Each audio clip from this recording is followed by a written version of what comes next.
একবার হাবিব হুজুর রহমতুল্লাহ আলাইহি সকলে রাখছেন। এখন আমার ইচ্ছা হইল নির্বাচন যখন তো আসছে, আব্দুল সত্তার যেও মারা গেছে,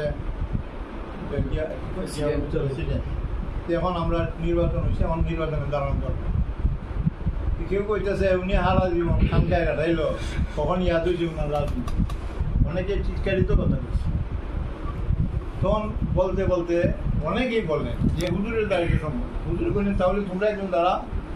শেখুল হাদিস কইলেন, শেখুল হাদিস বললেন যে হুজুর আমার দাঁড়িয়ে সম্ভব। সিদ্দিক আমর সাহেব কইলেন যে উনি কইলেন যে আমার দাঁড়িয়ে। আরও অনেক রেকর্ড। ওই দিন হজরত হাবিব হুজুর রহমতুল্লাহ আলাইহি করলেন যে কুরবানি যখন কেউ ওয়াজিব হয়, যদি কুরবানি ওয়াজিব হয়, ভালো গরু তাজা সোনা একটা গরু না পায়, তাহলে ওয়াজিব আদায় করার জন্য একটা হালকা পাতলা হইলেও তারা কুরবানি দেয়।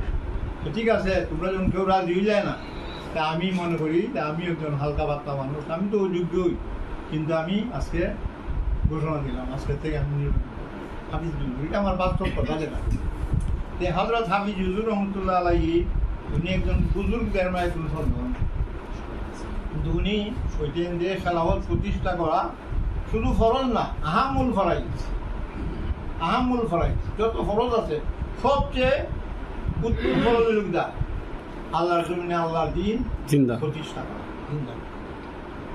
আজকে আমরা অনেক সময় অনেক দুকা খাই, কেউ বললে মাঠে ময়দানে রাজনীতি করা, কেউ বলেন ফরজে কাফায়া, বিভিন্ন ধরনের আছে। কেউ বলছেন যে আমরা যে হাদিস প্রমাণ করাইতেছি, এটা তো দিনের কাজ।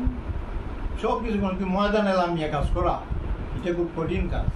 এই জন্য আল্লাহর জমিনে আল্লাহর দিন প্রতিষ্ঠা করা যা সকলের উপরে কিতা শুধু ফরজ আমি মনে করি না, আহামুল ফরাইজ।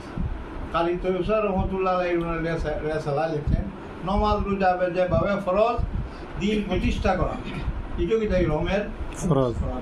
এটা আকাবির যে আমি আকাবিনদের কথা আলোচনা করি, আমার কোন কথা এই হিসাবে আমার একটা নিজের ব্যক্তিগত হয়েছে যে আমরা এই কাজের মধ্যে সময় দেওয়া। হ্যাঁ, ব্যবসা বাণিজ্য, মাদ্রাসায় পড়া, এরপরে গিয়া তসবিহ তালিম তো আছেই,